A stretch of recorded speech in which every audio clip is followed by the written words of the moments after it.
Imagine for a moment this colossal, almost hidden byproduct of our modern world.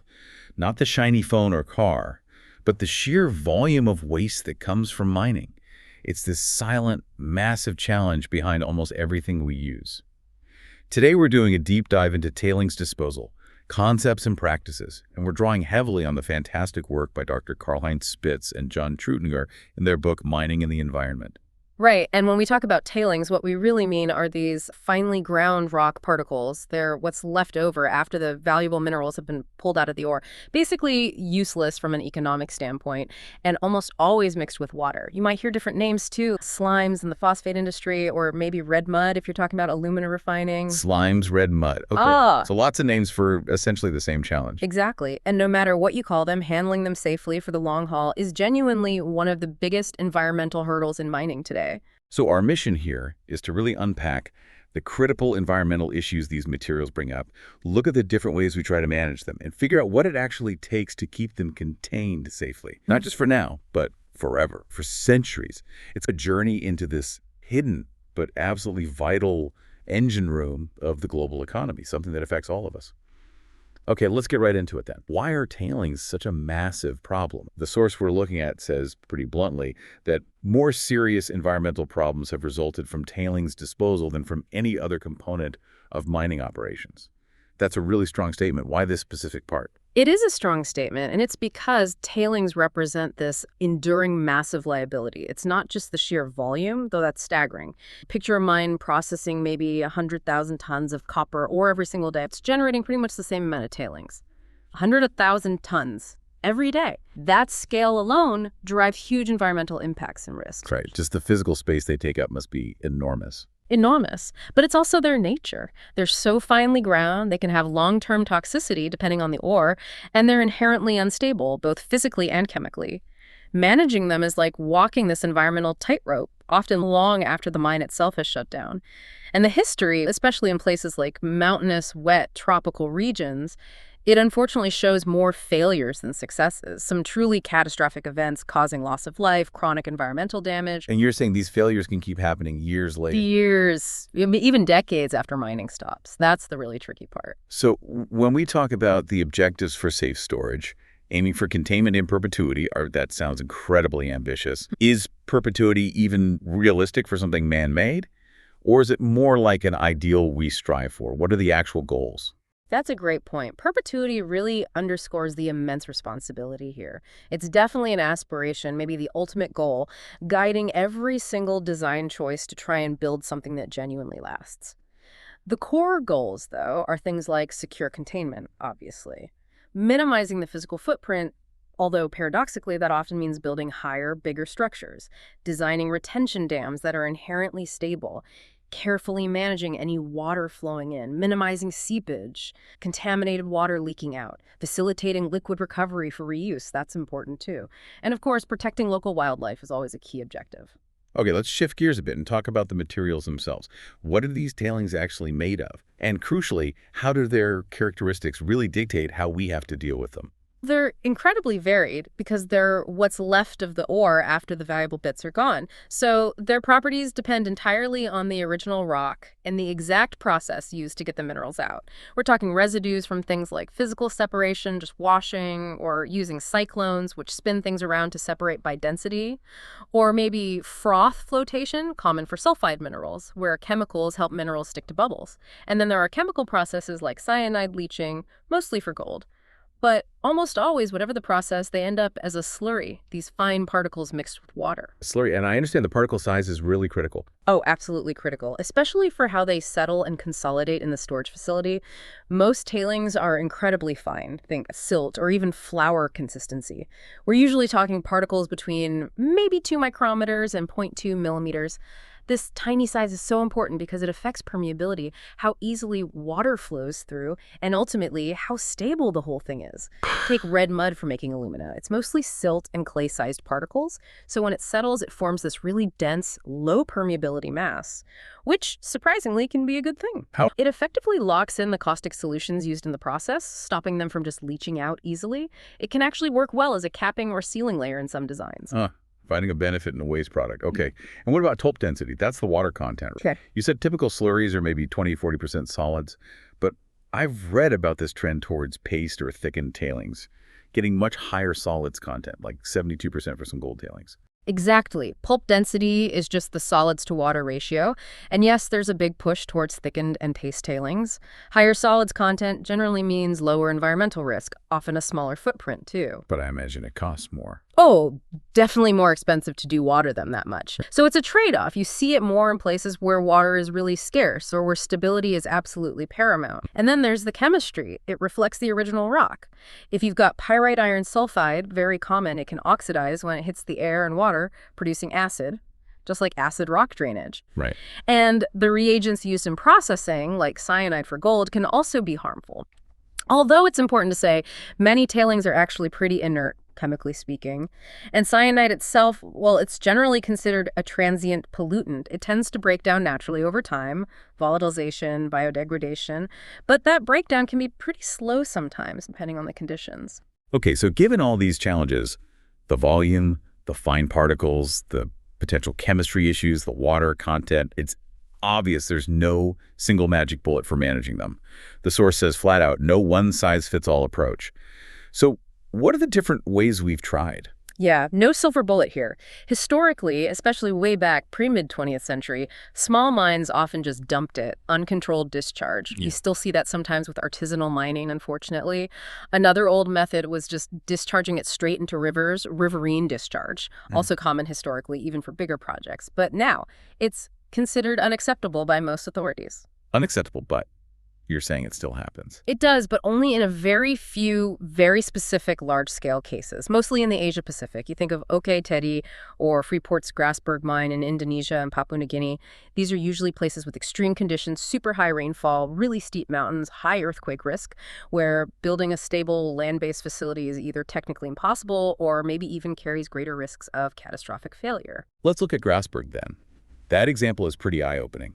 High mountains, seismically active, discharging something like 200,000 tons a day into a river system. An incredible amount. They've designated this huge area, the modified deposition area. It's a 235 square kilometer floodplain, basically contained by levees. The idea is the tailings settle out there. And it's predicted to rise the land level by 30 meters over the mine's life. It's essentially creating a massive new landform out of tailings. Which is quite different from OK Tedi initially, where it was just unmanaged deposition. Exactly. At OK Tedi, early on, the deposition wasn't engineered like at Grasberg now. It led to really widespread forest dieback along the river, and the riverbed itself rose by up to 6 meters in places, causing massive flooding. So the consequences can be severe. Oh, absolutely. Look at Bougainville, or OK Tedi's history. Huge environmental damage, massive public outcry, even contributing to mine closures. And while some might argue about the economics in those existing specific cases, the key takeaway is that big new riverine disposal projects like these, they're unlikely to be permitted in the future anywhere else. The historical impacts are just too significant. Okay, so if direct river discharge is largely off the table, what's become the standard approach? The most common method, even with all its own challenges, that must be these big surface tailing storage facilities, or TSFs, basically giant engineered landfills designed to last, well, in perpetuity. That's the one. And that phrase, in perpetuity, really does guide the design philosophy, or at least it should. For these TSFs, there are essentially 3 main ways to build the retaining embankment or dam. You've got downstream construction, generally the safest method, geotechnically speaking, but it's also the most expensive because you keep adding material onto the downstream face, making the base wider and wider. Then there's upstream construction. This is the lowest cost, uses the tailings themselves for support. But it's the highest risk method. It's particularly vulnerable to liquefaction. Liquefaction, that's when the ground basically turns to liquid during shaking, like an earthquake. Exactly. Saturated soil, like these fine tailings, suddenly loses all its strength and behaves like a fluid. Earthquakes are a major trigger, but even heavy blasting nearby can potentially cause it in upstream dams, especially if they're built up too quickly, say more than 15 meters a year. And the third type is centerline construction. It's a hybrid, sits in the middle in terms of cost and risk profile. Each new lift of the dam is built vertically above the center line of the one below. It makes sense why these design choices are such a big deal. You hear about regulators, banks, insurance companies pushing for TSFs to be designed like water dams, basically. More safety, but clearly more cost involved, too. Absolutely. And despite all these improved designs and regulations, the risk of TSF failures is still very real. They can fail for several reasons: overtopping just too much water from extreme rain, foundation failure, the ground underneath gives way, internal erosion water seeping through the dam slowly wash material away, creating pipes, earthquake damage, obviously, and unfortunately human error. That can be anything from poor design in the first place to bad construction practices or just operating the facility improperly. And the sad fact, according to the source, is that the number of major incidents continues at more than one a year. Globally, that's sobering. It really is. And a stark example is that Baia spill in Romania back in 2000. That was designed as zero discharge, wasn't it? Sounds good on paper. Sounds ideal. But it failed catastrophically. It was a perfect storm, really. Freezing conditions meant the cyclones used to separate water weren't working properly. They had unexpected heavy rain and snowmelt. And critically, there was no emergency spillway, no plan B for getting rid of excess water safely if the system got overwhelmed, so the dam breached. And the result?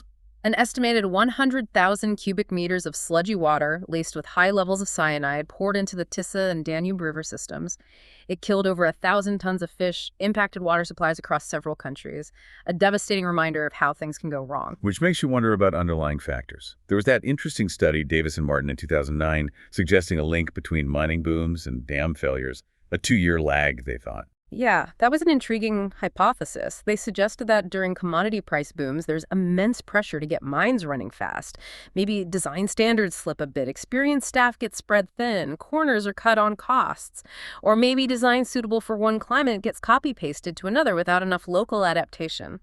It's a thought-provoking idea how economic cycles themselves might inadvertently influence safety risks. So with these ongoing risks and the constant need for safer approaches, what are the alternatives? Are there better ways emerging?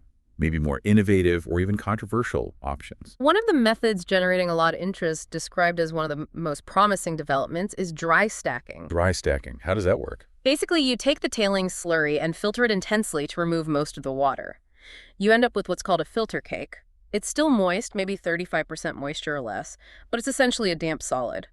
Then this cake is transported, usually by truck or conveyor belt, to the disposal area and compacted in layers. Okay, and the advantages sound pretty significant, like getting water and chemicals back, making a more stable pile. Exactly. High water recovery is a huge plus, especially in dry areas. Region recovery, too. You get much more stable landforms, far less risk of catastrophic flow failures like with wet tailings, minimal seepage, smaller footprint usually, and it lends itself well to progressive rehabilitation. You can start reclaiming sections as you go. Sounds great. What's the catch? Cost. It's significantly more expensive upfront than conventional wet disposal. We're talking maybe US $1.50 to $3 per ton on average, sometimes more, compared to maybe dimes or quarters per ton for upstream impoundments.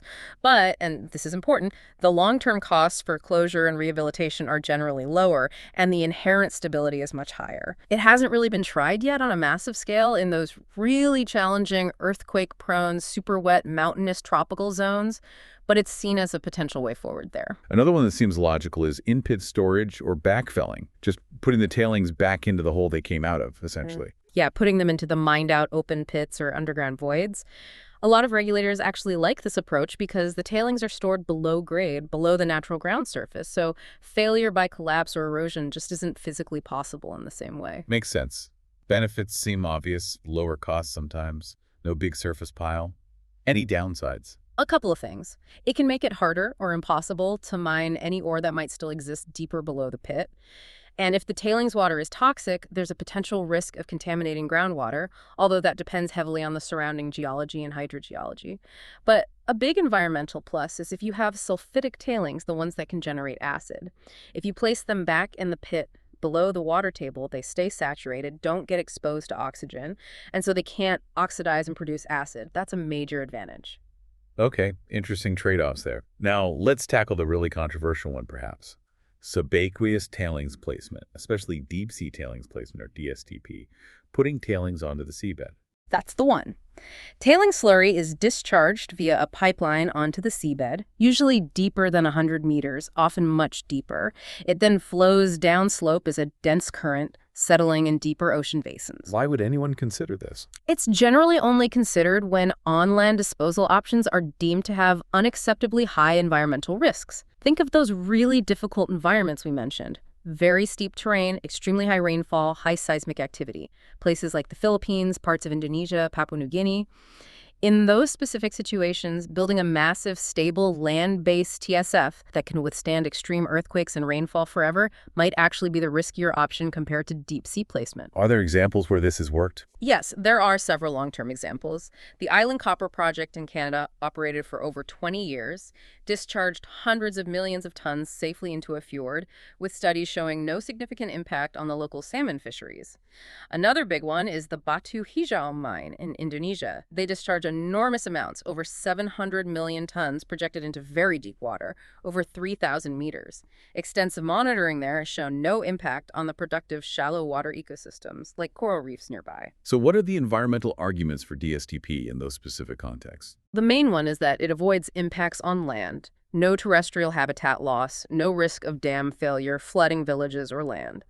It also avoids impacts on sensitive shallow marine ecosystems like corals or seagrass beds. The deep-sea environments where the tailings end up typically have relatively low productivity compared to sunlit surface waters. And crucially, studies have shown surprisingly rapid recolonization by benthic organisms, the creatures living on the seabed often back to near-natural levels within just a couple of years after deposition stops. That kind of recovery rate is just not attainable in terrestrial ecosystems where tailings are placed. That takes decades or centuries. Also, any dissolved sulfide cyanide gets diluted very quickly in the ocean. And importantly, sulfide minerals won't oxidize in the deep sea because there's very little oxygen down there, so no acid generation. Okay, but despite those points, it remains highly controversial, doesn't it? I remember the SAM study in PNG raised concerns. Absolutely controversial. And yes, the SAM study, a major independent review of DSTP impacts in PNG, did confirm major impact on the abundance and diversity of animals in deep-sea sediments directly where the tailings were deposited. It also found higher dissolved metal levels in the pore water within those sediments. However, and this is key, the source emphasizes that the impacts identified by SAMs are well within the predictions made in the relevant environmental impact assessments for those projects. It didn't find unexpected impacts, but it did quantify them rigorously. What the SAM study really did was raise the bar significantly for the kind of detailed scientific investigation needed before any future DSTP project could be approved. Much more baseline data, much more predictive modeling is now expected. So whether it's on land, in a TSF, or deep under the sea, the long-term management is clearly a massive undertaking. Let's talk about land-based TSFs again. What goes into just selecting a site and then making sure it stays safe? Site selection for a TSF is incredibly complex. It's this huge balancing act. You're trying to minimize risk to people and the environment. So you want to be far from villages, avoid sensitive ecosystems, avoid unstable ground like karst topography, limestone areas prone to sinkholes, or areas over old underground mine workings. At the same time, you need it reasonably close to the processing plant, ideally so the slurry can flow by gravity, saving energy. You want to maximize the storage volume you can get with the minimum amount of expensive embankment construction. And you absolutely have to understand the geology foundation strength, potential seepage pathways, availability of suitable construction materials nearby. It's this constant trade-off between engineering factors, economic costs, and environmental protection. A real juggling act. And once you have a potential site, I assume there's a lot of investigation needed. Oh, tons of it. Site investigations are critical for the detailed design. We're talking extensive topographic surveys, drilling lots of boreholes to understand what's underground, taking samples for laboratory testing, gathering years of climate data, rainfall, evaporation, and detailed seismic data for earthquake design. It's a major effort. And then once it's built and operating, how do you make sure it's actually behaving as designed? Through continuous monitoring. This goes on throughout the operational life and often long into closure. The goal is to ensure the facility is performing as intended, to detect any potential problems super early, like seepage or movement. It also helps refine calculations of remaining capacity and, crucially, measures any actual environmental effects. You monitor things like the quantity and quality of any water discharged, the size and location of the water pond on top, the decant pond, any deformation or movement in the embankment using survey prisms or instruments, and the groundwater quality in wells drilled around the facility. And are there checks on the checkers? Audits. Yes, independent third-party audits are increasingly common, often mandatory now for large TSFs, required by regulators or lenders. These are external experts who come in and review the design, operation, and monitoring against standards and best practices. And it's needed because, as we touched on, when you compare failure rates, the source notes the proportion of failures in tailings dams is much higher than in water reservoirs. Why is that again? Why are tailings dams historically riskier than water dams? It's a combination of factors, really. Water dams hold, well, water a relatively simple, predictable substance. Designs have been refined over centuries for that specific purpose. Tailings, though, they're complex. They're a mix of fine solids and water, often chemically reactive. Their properties can change over time as they consolidate or react. They're susceptible to liquefaction in ways water isn't. The sheer volume is often much larger than for water reservoirs relative to the dam size. And perhaps historically, the pressure to manage these huge waste volumes cost-effectively sometimes led to designs that maybe weren't as robust as they needed to be for the truly long-term perpetual containment challenge. Which brings us to the ultimate challenge. Closure. What does it mean to actually close one of these facilities safely for the long term? Closure is the end game, and it's huge. The main objectives are achieving long-term physical stability, making sure the structure can withstand extreme floods, earthquakes, erosion forever, basically. Then chemical stability, ensuring no harmful contaminants leak out into the environment over time. Also, biological stability, helping ecosystems reestablish on and around the site. And finally, ensuring the final landform is compatible with the surrounding environment and potential future land uses, whatever they might be. So what does that rehabilitation actually look like on the ground, especially in those really wet places you mentioned? It's a process, often a long one. First, you usually need to get rid of any surface water pond.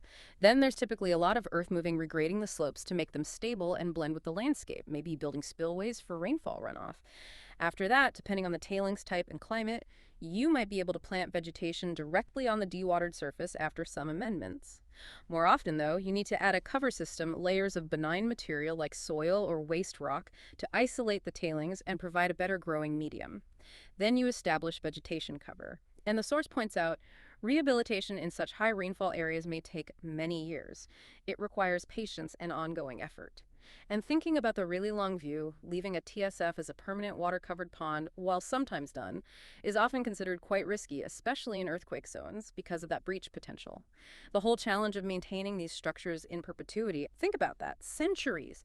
Who takes responsibility? How do you ensure the knowledge of the risks, the need for maintenance doesn't just fade away over generations? It's a massive societal challenge, this intergenerational responsibility. So wrapping this up, what does this all mean for you, our listener? We've journeyed through a topic that's far more complex than just storing mining waste. It's clearly a monumental engineering challenge, a huge environmental issue, with a history of both incredible ingenuity and, let's be honest, some truly devastating failures. Yeah, we've looked at the staggering volumes involved, the incredibly diverse nature of the tailings themselves, from their particle size to their chemistry. And we've explored this whole spectrum of disposal methods, from the conventional dams, the TSFs with all their inherent risks, to some of the more promising ideas like dry stacking, and also the controversial, but in certain specific contexts, potentially effective deep-sea placement. Each one comes with its own set of benefits and serious drawbacks. And here's a final thought to leave you with. Despite all the advancing knowledge, the tougher regulations, the new technologies we've discussed, our source material states very clearly that major tailings incidents continue at more than one a year. Still, that really makes you stop and think, doesn't it? It raises a fundamental question for all of us. How do we, as a society that relies on mined resources, truly ensure that this perpetual responsibility managing these immense mineral legacies safely is actually upheld? How do we strike that critical balance between needing these materials and the absolute imperative to protect our planet and its people, not just for the next few decades, but genuinely for centuries to come?